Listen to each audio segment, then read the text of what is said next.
Is Abigail demerits? Abigail was a beloved figure whose untimely departure left hearts shattered and questions unanswered.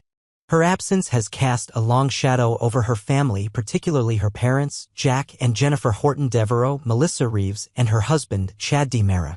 Yet, as whispers of hope and cryptic clues emerge, could the impossible become reality?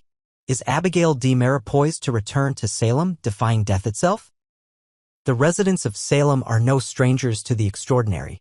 In this town, the line between life and death is as fluid as the tides, with loved ones lost to tragedy often finding their way back through twists of fate. As the anniversary of Abigail's passing draws near, a poignant conversation between Jack and Jennifer has reignited speculation among fans, offering a glimmer of hope that the young DiMera heiress might still be out there, waiting to reclaim her place in their lives. This article delves into the emotional weight of that conversation, the tantalizing hints dropped in recent episodes, and the possibility that Abigail's story is far from over. A mother's intuition and a father's hope. The June 6th episode of Days of Our Lives delivered a scene that tugged at the heartstrings as Jack and Jennifer sat down to confront the painful reality of their daughter's absence. Their conversation was raw, layered with grief, and laced with the faintest thread of possibility. Jennifer, a woman who has endured countless losses and miracles in her time, spoke from a place of deep sorrow. She confessed that, despite her desperate wish to believe otherwise, her spirit told her Abigail was truly gone. It was a gut-wrenching admission, one that reflected the weight of 3 years spent grappling with the void left by her daughter's death. Yet, Jack, ever the optimist in the face of despair, refused to let go entirely. He reminded Jennifer of Salem's penchant for the impossible.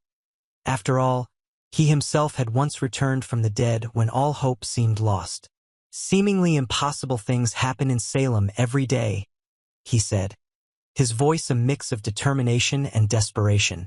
For Jack, clinging to hope, however faint, was a lifeline. It was a way to honor Abigail's memory and keep her presence alive, even as the world urged him to move forward. This exchange was more than a moment of parental grief. It was a narrative pivot that left viewers questioning the finality of Abigail's fate. Was the show preparing to close the book on her character, urging her family to find closure? Or was it planting seeds of doubt, hinting that Jack's stubborn hope might be justified?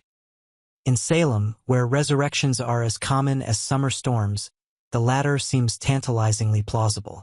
The enigma of Cat Green adding fuel to the speculative fire is the enigmatic figure of Cat Green, Annalyn McCord, a newcomer to Salem who has stirred suspicion and unease. From the moment Cat arrived, claiming a connection to Abigail, Jennifer's maternal instincts went on high alert. Despite Cat's attempts to emulate Abigail, perhaps too perfectly, Jennifer felt no bond, no spark of recognition. Her wariness grew into outright distrust, culminating in a confrontation that left Cat shaken and guilt-ridden. Jennifer's rejection of Cat was not just a mother's intuition. It was a declaration that no one could replace her daughter. She made it clear to Jack that Cat was not Abigail, and she urged Chad, Abigail's grieving husband, to steer clear of this mysterious woman. But in true Days of Our Lives fashion, the heart wants what it wants. Spoilers tease that Chad and Cat will soon find themselves drawn to each other, their chemistry undeniable despite the shadow of Abigail's memory. This burgeoning attraction raises questions. Is Cat a distraction, a red herring, or something more sinister? Could her presence in Salem hold the key to unlocking the truth about Abigail's fate? Clues from the past and a villain's silence. The possibility of Abigail's survival gained traction with a series of cryptic clues tied to one of Salem's most notorious villains, Clyde Weston, James Reed. Just before Clyde slipped into a coma, whispers surfaced that he might know something about Abigail's whereabouts. Could he have orchestrated her disappearance, faking her death for reasons yet to be revealed? If Clyde awakens, his confession could blow the lid off one of Salem's greatest mysteries, reuniting Abigail with her family or plunging them into a new web of danger. Clyde's potential role in the saga is a reminder of the intricate plotting that defines Days of Our Lives. In a town where no one stays dead for long, his coma feels less like an end and more like a pause, a narrative device to keep viewers on edge. If Abigail is alive, her return could be the catalyst for a dramatic showdown, with Clyde's secrets unraveling in spectacular fashion. Chad's departure and a path to reunion complicating matters further is the news that Billy Flynn, who has portrayed Chad DiMera with nuance and passion, is set to exit the show. Chad's departure from Salem could take many forms, but one possibility stands out: a quest to find Abigail. Imagine Chad, haunted by Jack's words and driven by a flicker of hope, setting out to uncover the truth about his wife's fate. Such a storyline would be a fitting send-off for the character, leaving the door open for both Chad and Abigail to return in the future. This scenario aligns with the show's history of crafting emotional, open-ended exits. Chad's search for Abigail could take him beyond Salem's borders, into a world of danger and discovery. It would be a journey fueled by love and loss, a testament to the enduring bond between husband and wife. For fans, it would offer closure while preserving the possibility of a triumphant reunion down the line. The power of hope in Salem at its core, this storyline is about hope, the kind that persists in the face of overwhelming odds. Jack's refusal to give up on Abigail, even as Jennifer urges him to move on, speaks to the resilience of the human spirit. It's a theme that resonates deeply with the Days of Our Lives audience, particularly those who have weathered their own losses and clung to hope in dark times. Salem is a place where the impossible becomes possible, where love transcends death, and where families are reunited against all odds. Abigail's potential return would be more than a plot twist. It would be a celebration of the show's enduring legacy. It would reaffirm that in Salem, no story is ever truly finished and no goodbye is ever final. What lies ahead as the third anniversary of Abigail's death looms, Days of Our Lives is poised to deliver the kind of shocking twists that have kept fans hooked for decades. Whether Abigail is alive, waiting to be found, or whether her family must find a way to heal without her, one thing is certain: the journey will be emotional, dramatic, and unforgettable. Spoilers hint at surprises on the horizon, and with Salem's track record, anything is possible. For now, viewers are left to ponder the clues: Jack's unwavering hope, Jennifer's reluctant acceptance, Kat's mysterious role, and Clyde's silent secrets. Together, they form a tapestry of intrigue, woven with the threads of love, loss, and the promise of redemption. As we await the next chapter, one question lingers above all. Will Abigail DiMera return to Salem, bringing light to a town shrouded in grief?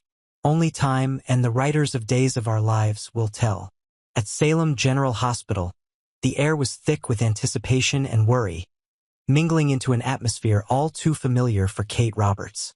Sitting patiently in the sterile waiting area, Kate distracted herself by editing the manuscript of Stephanie's novel.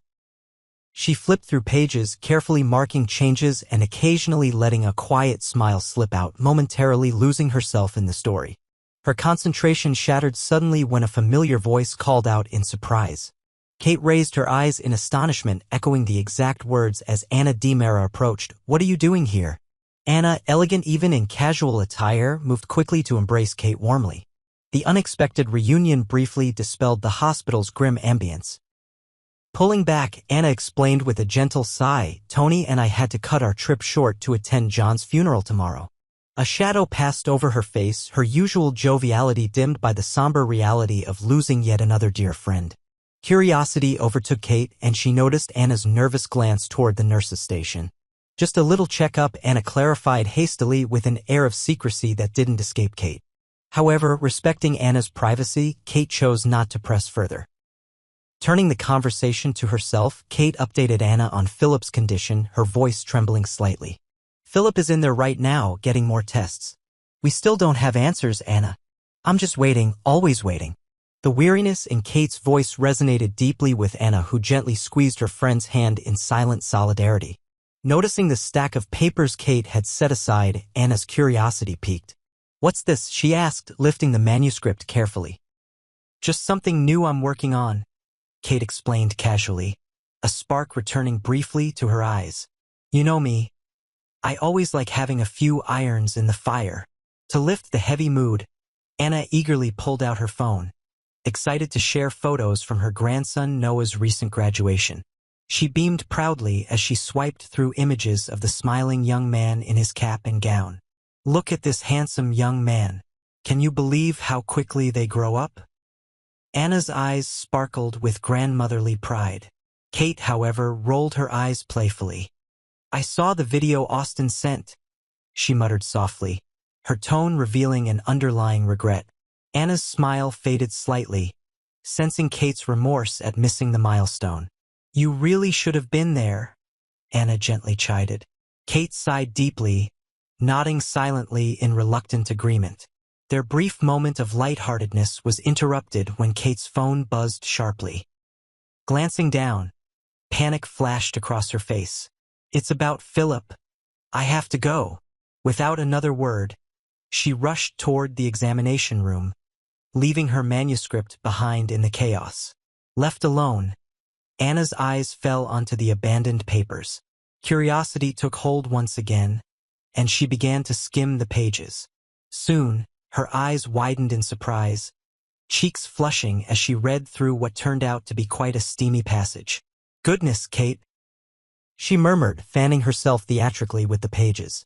A sly smile tugged at the corners of her mouth as she whispered to herself, if Kate wrote this, Roman is certainly a very lucky man. Embarrassed by her unintended voyeurism, Anna quickly placed the manuscript back on a nearby chair and made her quiet exit, hoping no one had noticed. Meanwhile, Kate, oblivious to the manuscript's fate, found herself at Philip's bedside. She gripped his hand tightly, his unmoving form a painful sight. Her voice trembled, but she spoke clearly and fiercely. Philip, sweetheart, the results still aren't in, but they will be soon. You have to wake up, do you hear me? Wake up, so we can prove that Xander did this to you. Kate's impassioned plea was interrupted by another phone call, this one from Belle Black. Her expression darkened dramatically as she listened to Belle's troubling news. Xander had been released on bail. Kate hung up, her jaw set firmly in determination. Leaning closer to Philip, she whispered forcefully, Belle might have slipped up, but I won't. I promise you, Philip, that Xander will never touch you again. Her voice echoed with the steel resolve forged by decades of protecting her loved ones, a mother's fierce and unyielding promise hanging resolutely in the sterile silence of the hospital room.